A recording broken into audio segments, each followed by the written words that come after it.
What would you do if your online store converted 36% more shoppers? You could take 36% more vacation. Another pina colada? Yes, please. Open a new retail location with 36% more square feet. Fantastic. Hire 36% more help. You're hired and you're hired. Shopify has the world's best converting checkout, up to 36% better than other e-commerce platforms. What you do with those extra sales is up to you. Switch to Shopify today at shopify.com/listen and get a $1 trial. Shopify.com/listen. It is 11 o'clock on this Thursday. We're live in studio. We will not be here tomorrow celebrating the 4th of July. We will be back in studio on Monday. Just think, when we get back on Monday, we will be 2 weeks away from SEC Football Media Days in Tampa, Florida. That is the unofficial beginning of the 2026 college football season. So let's talk some football this hour.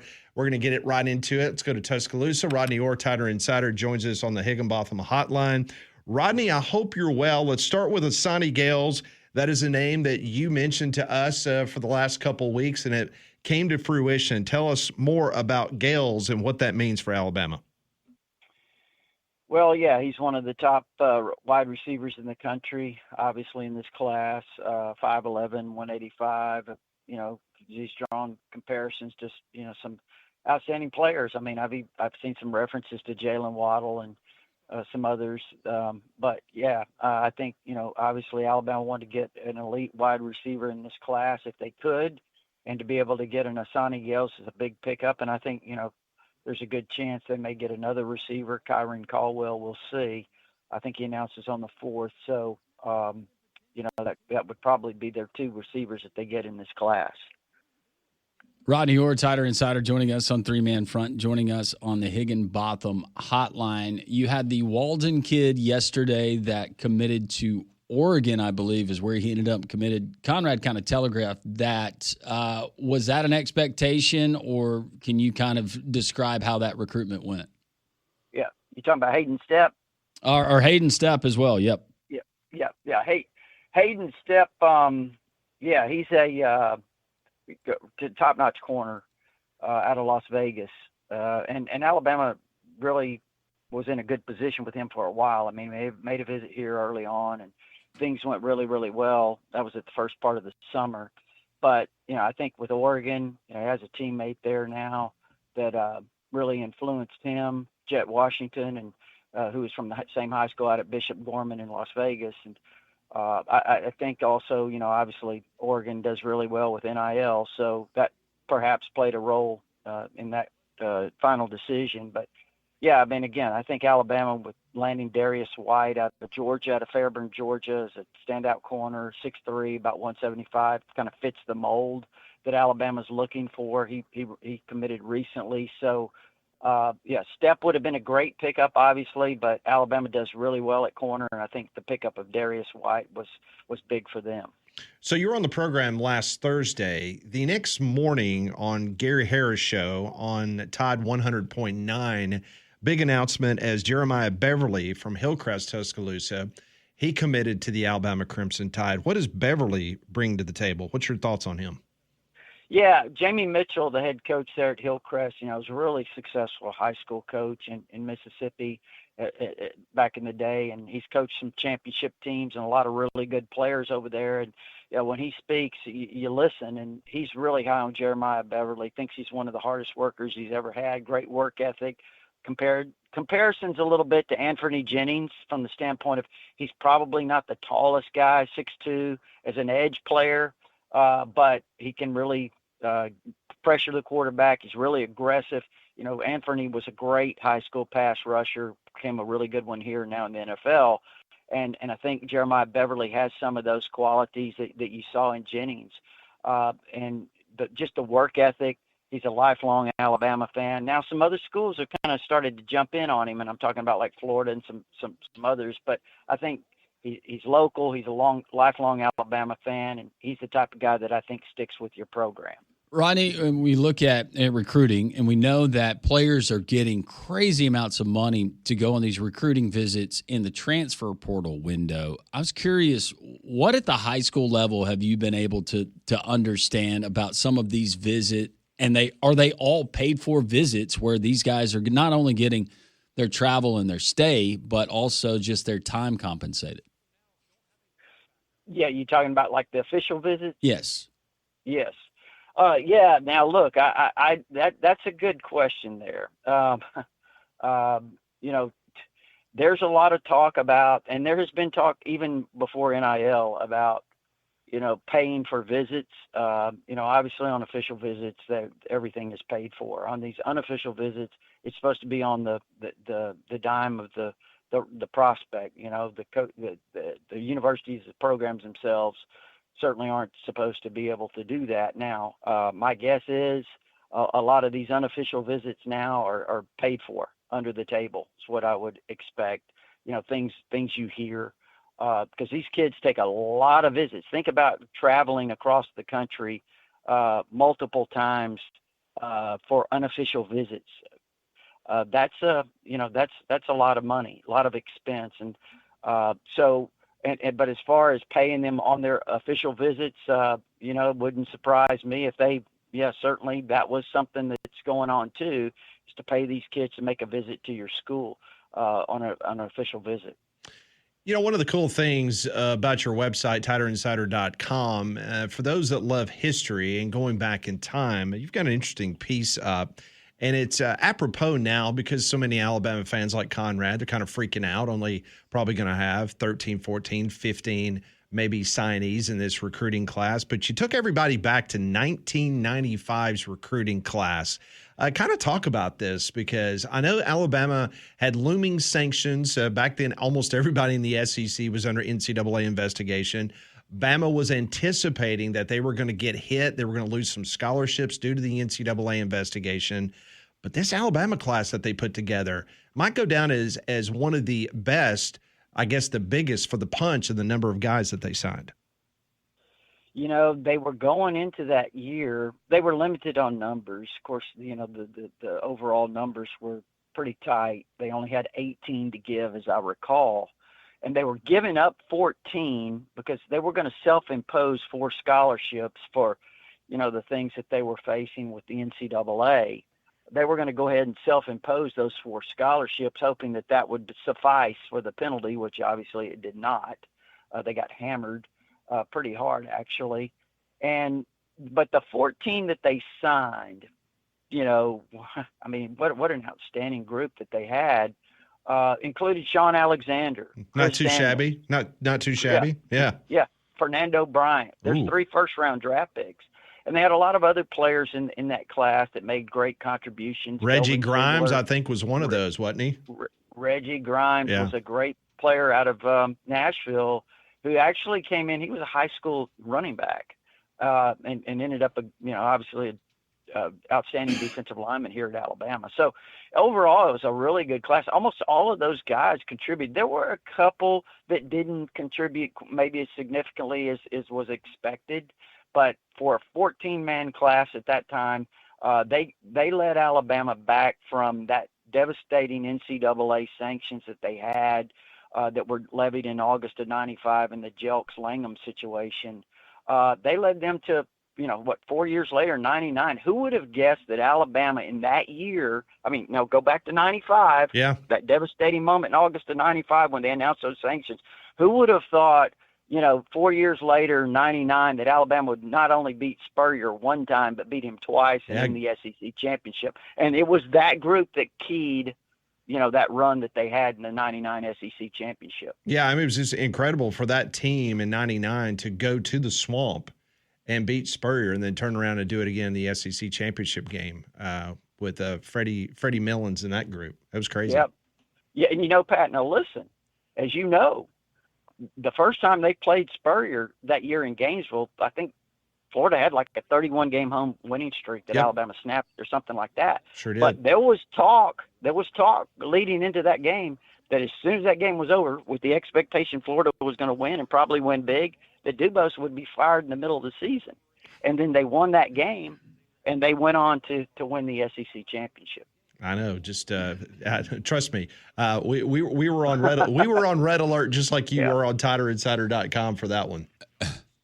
Absolutely. Yeah, it was crazy, man, the way the season turned around, with that one game. And everyone forgets Charlie Stubbs, the offensive coordinator. That's right. Yep. Charlie Stubbs. Yep. Stubbs was an interesting guy too, having an opportunity to talk to him, and he brought a more of a wide open offense here, and of course that was something that went against the grain with the way Alabama likes to run the football. Yeah, he was a Utah guy, wasn't he? Wasn't he a BYU fella? He played for Lavelle Edwards. Yeah, he played for Lavelle Edwards.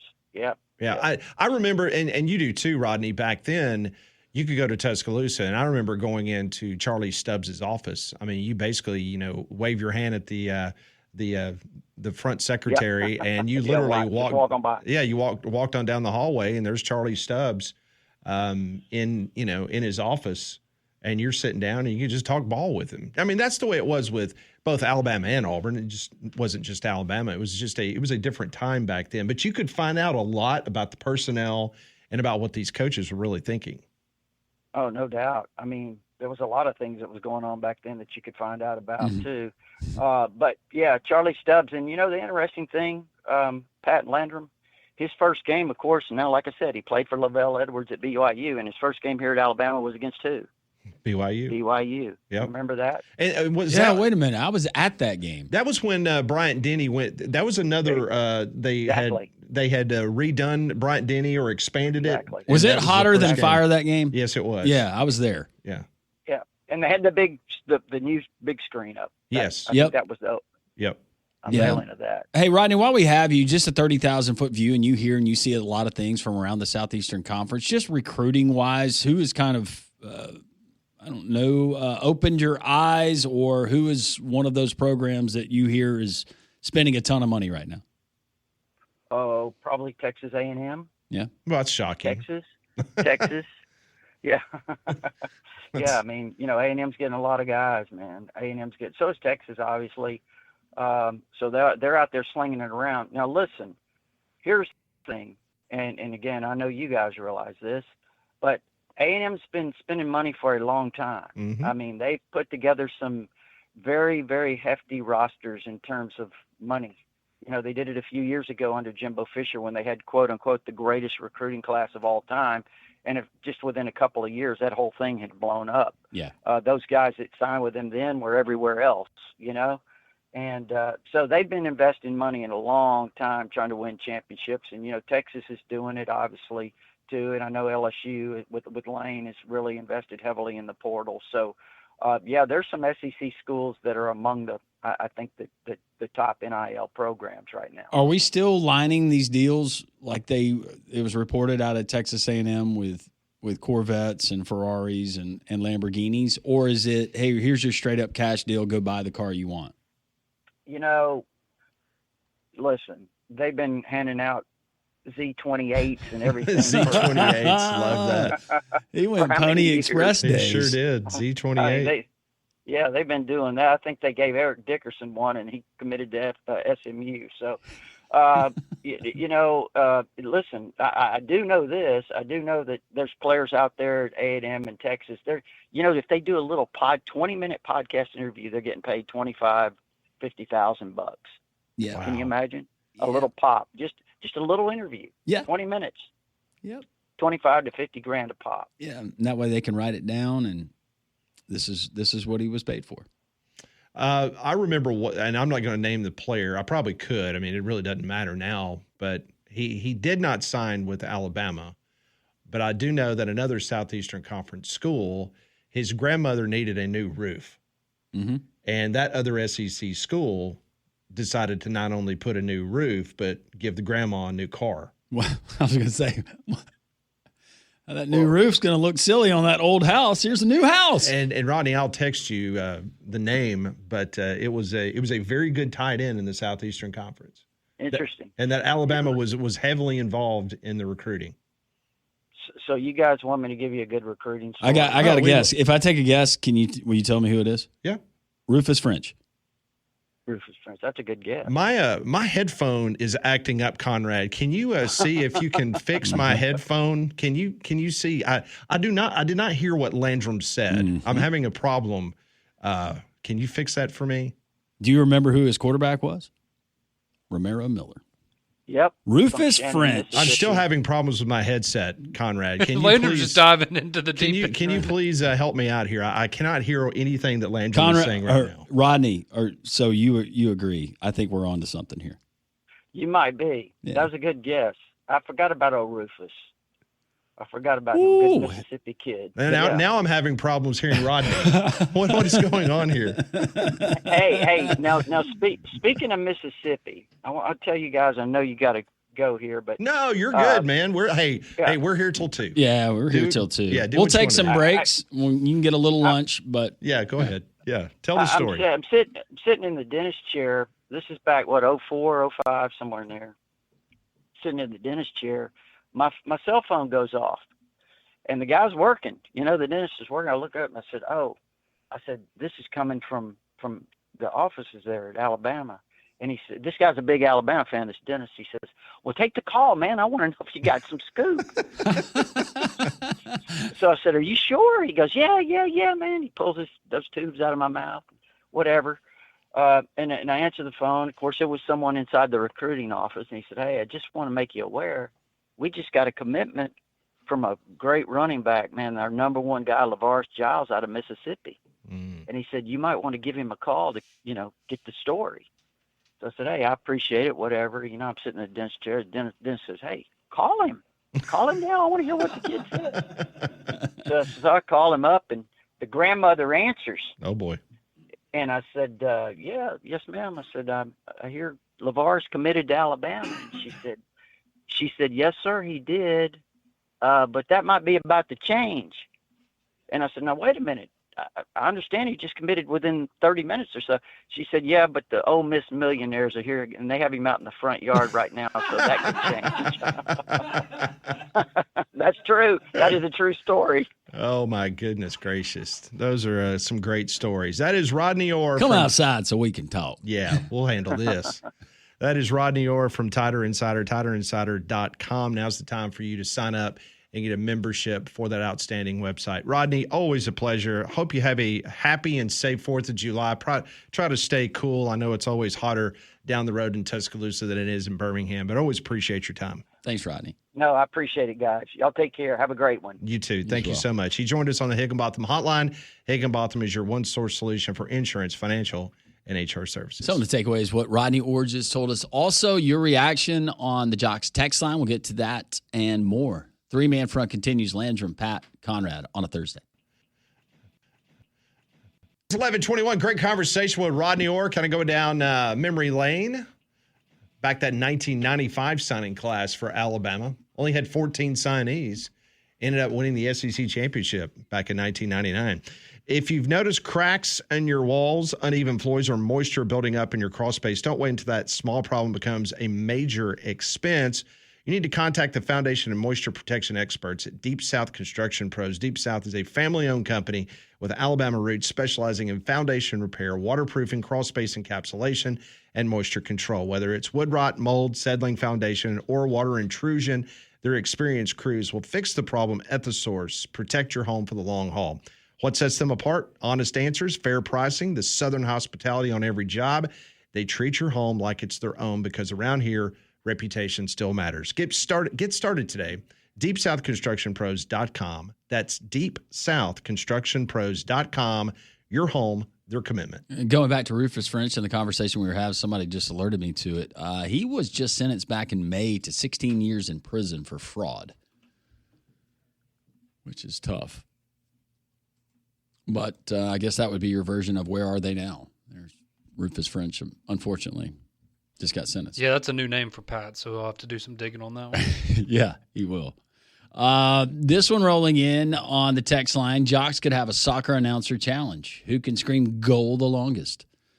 That last night, that call, that was I mean, the good whole 20 seconds. Well, because the one that we played was I edited it down a little bit. I mean, it was a good 30, 40 seconds of goal. Now, he did take a breath in between, but it was impressive. Going back to our buddy Don's call. Poor Don. That was a rough call. I know. Outside of him complimenting FSU Dave, which we all agree with, everything else in the call was. I mean, he was like 0 for 5. Yeah, it was Yeah, he was rattling off some names. This listener reminds us that Davis Riley was an Alabama golfer. Not the Atlanta third baseman? No. Just to further confuse Don. So doesn't play for the Braves, doesn't golf at Auburn. And the Cardinals are not playing tonight in Chicago. They're playing in Atlanta. And the series with the Cubs is a 3-game series, not 4. Just want to set the record straight. He tried. He did. Appreciate his call. Collins, waffles are overrated. Beat Belgium. Thank you, Collins. I prefer pancakes, so yeah. You go pancakes? Yeah, I'd rather have pancakes. I like waffles, but I like The last one I pancakes. had was a waffle, but it was just like an Eggo. Buttermilk. No syrup. Those are fine. Just Those aren't butter. Belgian. Did you realize last night's win by the U.S., not only, and Langston brought this up earlier, I mean, we have not been this far in the World Cup since 2002, but we had a 13-game losing streak against European nations in the World Cup. Really? Yeah, that was a stat I caught about an hour before we kicked off. Yeah. Didn't like that. Yeah. The last win came back in 2002 against Portugal. That was the last European country that we had beaten in the World Cup till last night. This one rolling in saying FIFA is dropping the ball, not having the U.S. play on the 4th of July. Talk about TV records. Yeah, meanwhile, you got the That'd be a good Canadians. They're ticked off that they didn't get to play in Vancouver and they're playing in L.A. instead. I just really hate that for them. Awful. Hey, I've got a fireworks hand injury from the ER if y'all are able to stand it. Also, can you please just... Yeah, I don't know. The end of that. Pat would love to see the picture. I wouldn't care for it, but send it in and we'll let Pat enjoy it. The picture of the hand that was from the ER after the fireworks. Yeah, if I were to look at it, I need to know, like, did you lose a finger or something? Because I don't want to see that. No. I'm not trying to see that today. How about tomorrow? Maybe. I just figured you were kind of in a mood today. Didn't want to see it today, but maybe tomorrow. No. Never really in the mood for How that. late are you going to sleep tomorrow? You don't have morning jocks. You don't have 3-man front. I know it's great. What are you doing? Probably hanging out by the pool. What time am I Weather supposed to come permitting. over for the with the pool? What am I bringing? Ooh. What could we use tomorrow? You do good burgers. You do burgers a lot. Let's do that. Yeah, do that. Okay. Do that. Bring a Baby Ruth candy bar for later. Putting the shallow in. Paige will assume Conrad did it. I'm sure you got another one of those props from the crate. The Play-Doh. Oh, that was real deal. That my was friend. real. Could have fooled me. Waffles are far superior to pancakes. French toast gives it a run for its money. I do like a good French toast. Yeah. Should have made England play on July 4th. I agree.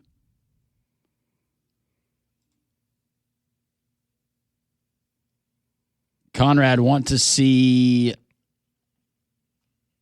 Allison W. dog bite hand? What? Huh? No, I don't want to see a dog bite. I've been bit on the hand by a dog.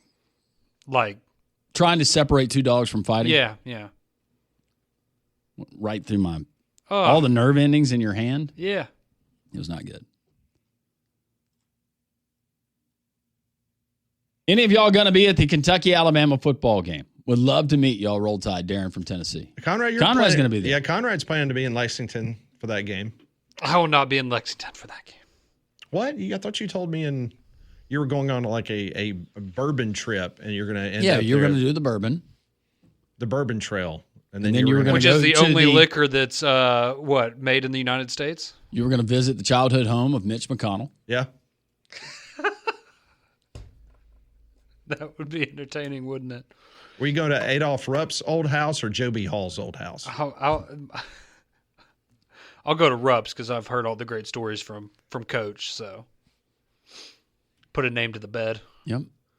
You can see where Rex Chapman lived when he played there. Or Sam Bowie, Kyle Macy? Yeah, Kyle Macy was good. that's true. Yeah. Zach Calzada, you'll probably run into him Spreading the money out. Eating somewhere.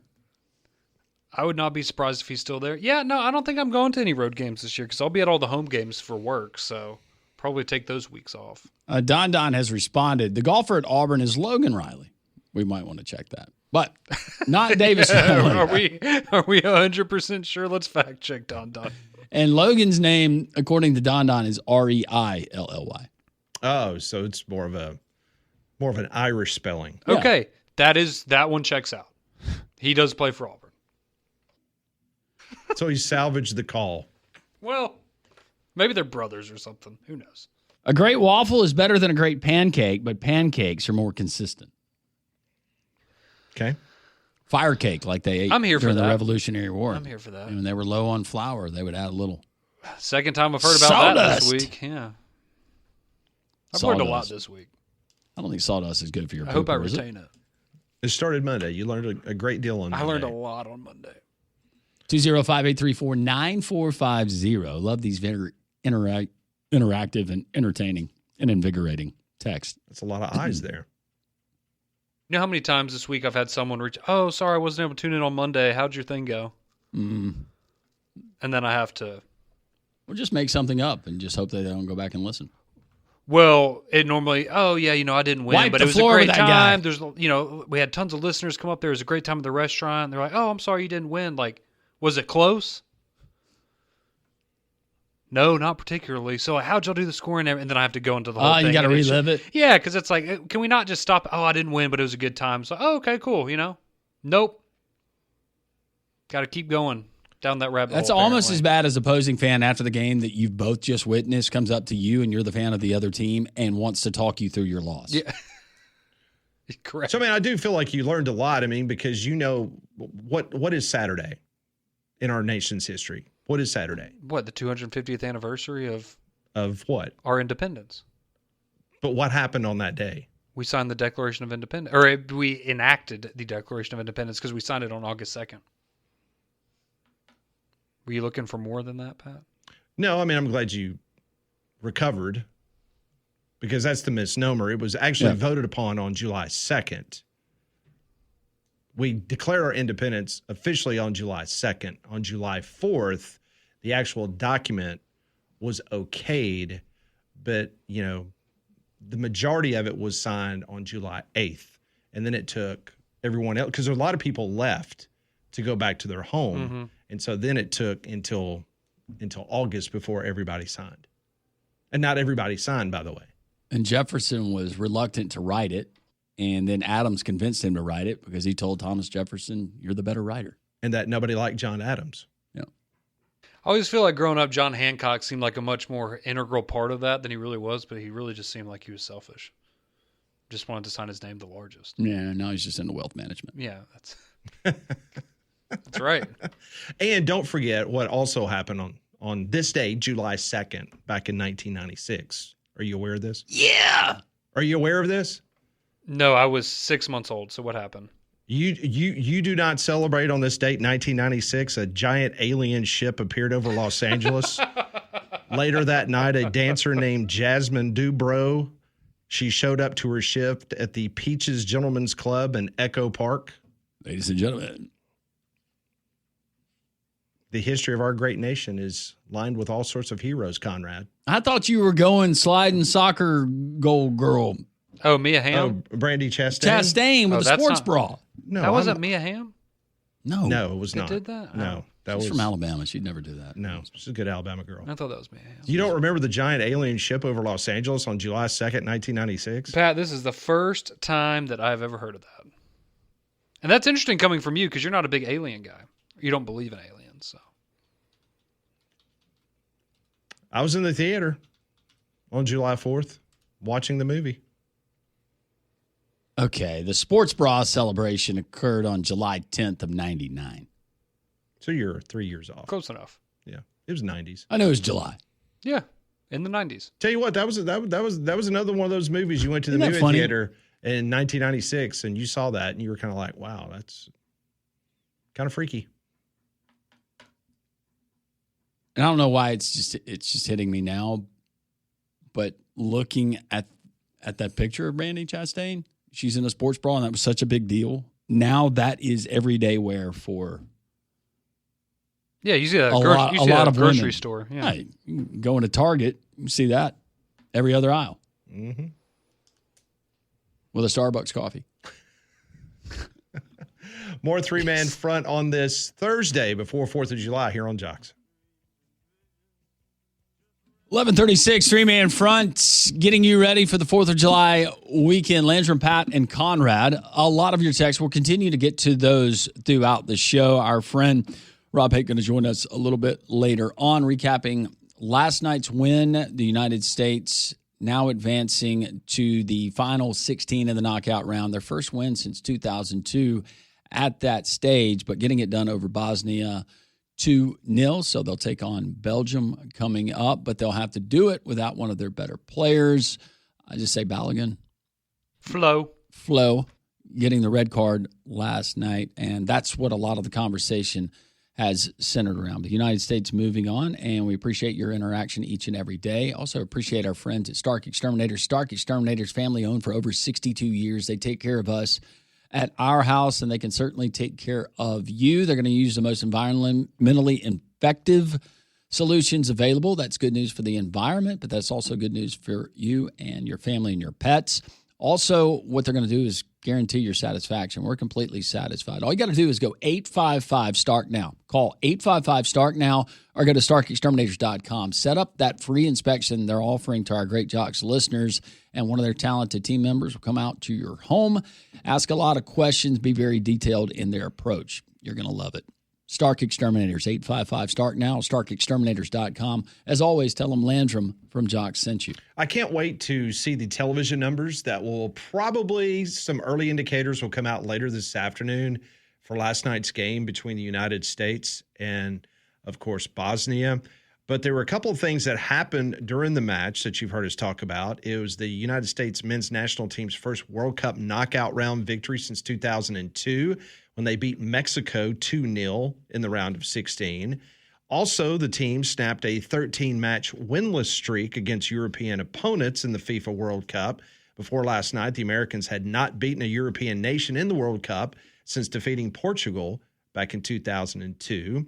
This also marks the first time ever, because this is an expanded or an extended out tournament, just like what we're going to have in the NCAA basketball tournament this year. More teams. There's more teams in this year's tournament than it was back 20 years ago. But this is the first time ever that the United States has won 3 matches in a World Cup. It's never happened before. Fitting that it happens here. Absolutely. The head coach, manager, what do we call him? Head coach, manager? I hear different things. I say coach. Mauricio Pochettino, he is now 17 wins, 2 draws, 11 losses as the head coach of the men's team. So he has been over 500. He's a cool customer there on the sideline. He is. It doesn't matter what's going on or what's happening. He just I saw him takes it in looking at the stride. tablet with his assistant early, and that's the first time during the tournament I've really seen him dialed into the tablet. So I was thinking, oh gosh, what has Bosnia come out with something we weren't expecting? But could you imagine Nick Saban on the side of the pitch when the red card was delivered? Can you imagine? Oh, he would have been irate. What Nick Saban and hey, we didn't even talk about the Bosnian coach, what he was doing when he held on to the ball and then he got a yellow card. That should have been a red card. no, Nick Saban, he's out there.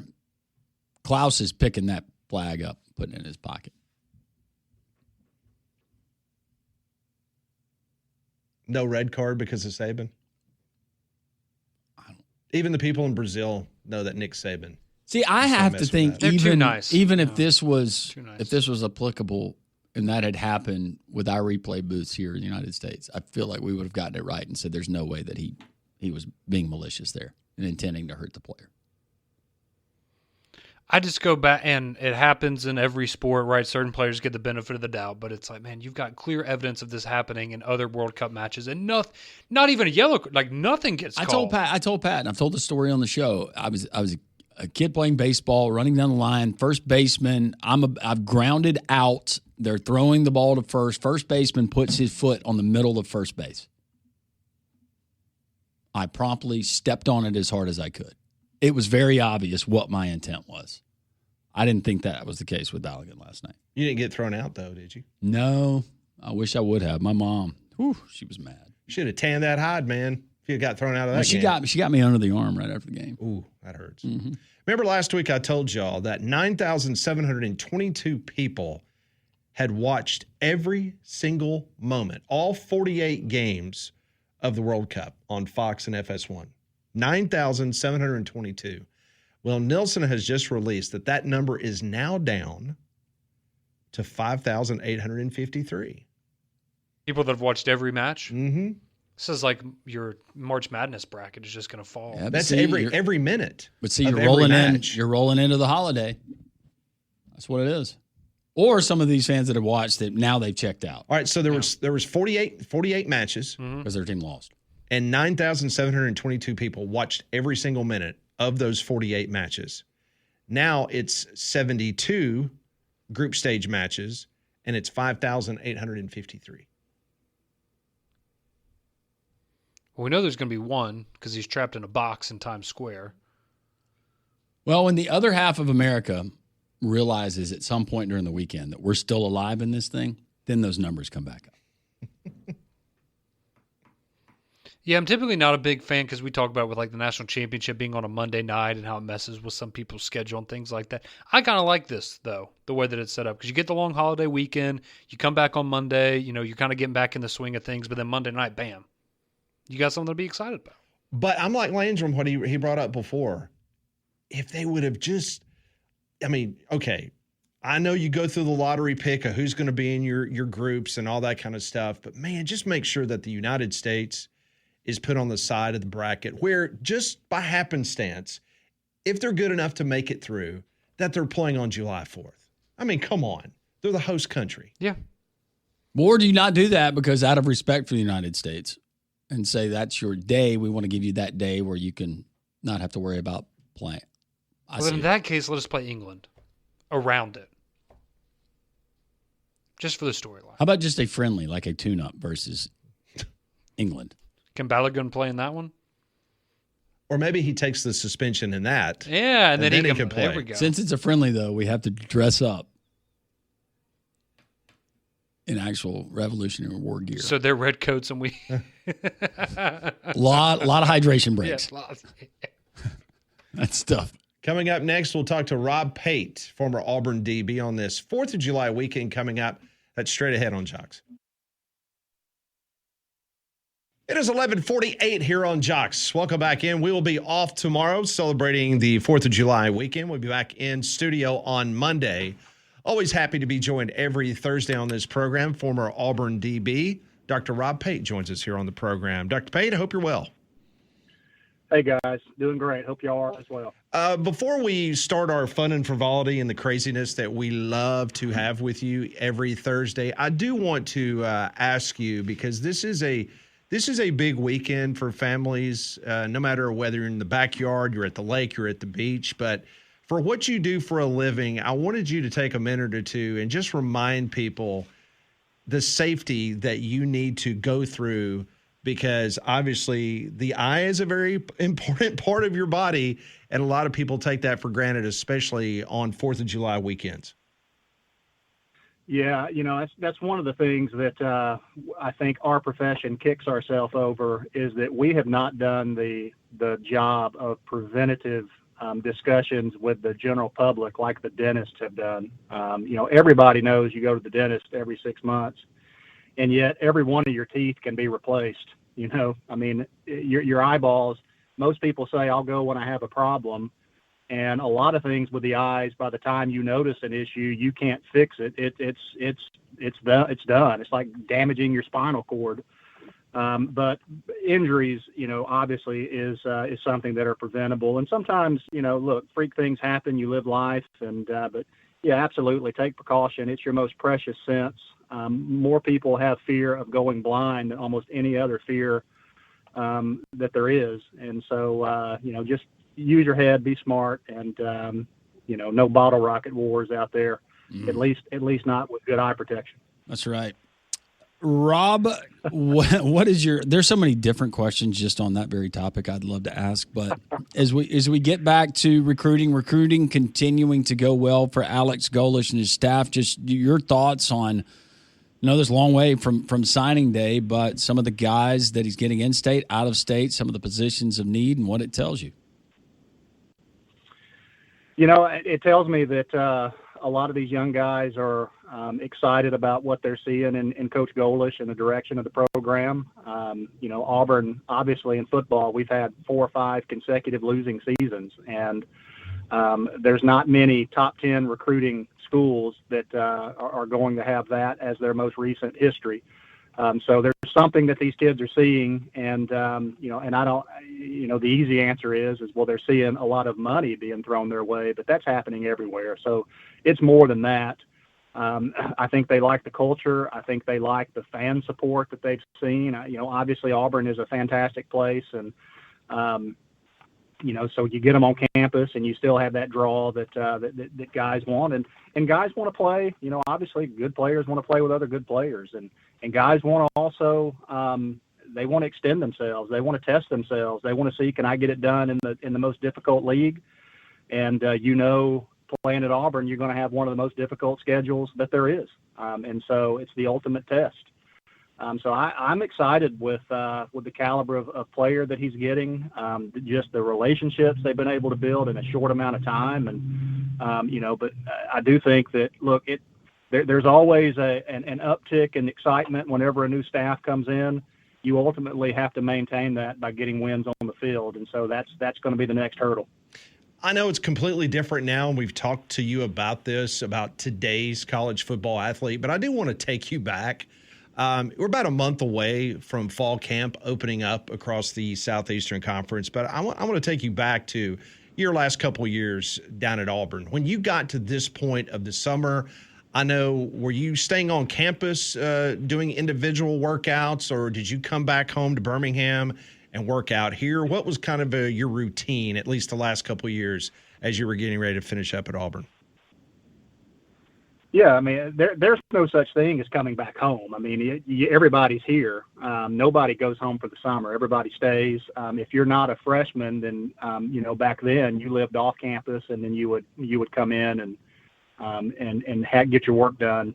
It was a lot of time with the strength and conditioning staff, which I thought about that today. I thought, man, I'm so thankful just walking to my car. No doubt that I'm not out there with Coach Yoxel having to go through gassers or, the just hellish, tortuous types of lifting they would come up with every day. But we would do things, the coaching staff couldn't be involved at that point. They may stand out there on their back patios that overlook the practice field and, observe, but they couldn't lead us in anything or require us to do some of the situational stuff that we would do on our own. So the quarterbacks and receivers would get out there and throw, and we'd practice our man-to-man coverage and that kind of thing. But it's tough, man. It's a long, monotonous type of off season, and I can remember as a freshman just the practice field right there with the stadium in sight. And, thinking to myself, man, I'm about to play in that stadium and it's going to be bursting at the seams. And am I ready to do that? Like, am I physically ready to walk in there and do what it takes to play well at this level? And that's an unknown until you go out there and you actually do it. And, but it's the ultimate honor. I mean, being able to represent your family and your community and then obviously your school. You just can't put a price tag on that. It's phenomenal. Well said. Before we let you go, did you watch any of the soccer last night, Rob? Believe it or not, I watched all of it. In fact, my twin boys said, "You must have money on this game." If you're sitting here watching soccer, you've never watched soccer, and but I know that U.S. men's team has struggled in the World Cup, and seeing those guys go out and compete and having 2 goals wiped off because of the pretty close offsides call right there. I thought that it was they're fun to watch. Great athletes, and that's a sport I never played, so I don't know all the terminology, but I know when guys are competing, and I like to see the strategy and how athletic those men were. So it was fun to watch, and I hope that we destroy Belgium. No doubt. Being an eye doctor, were you able to ascertain that maybe Klaus, our head referee, needs an eye exam from you? Yeah, he needs something. I thought maybe swift kick in the pants. He works in the Birmingham. He works in the Birmingham office, in the SEC office when Auburn's playing. Is that what it is? Is that where he's from? Is he Ken Williamson's cousin? I think he may be. May be. Rob, we always appreciate it. Reminding folks, be careful out there with your hands, your body parts, and especially your eyes when lighting and enjoying the fireworks. Have a great weekend. Enjoy it, Rob. We're thankful for you. Hey, y'all too, guys. Thank you. War Eagle, go America. War Eagle and go America. Rob Pate, a great American. 12 o'clock hour. We will get into more of your text and more fun. Yeah, concerning the holiday. I've got some stuff that even Conrad doesn't know.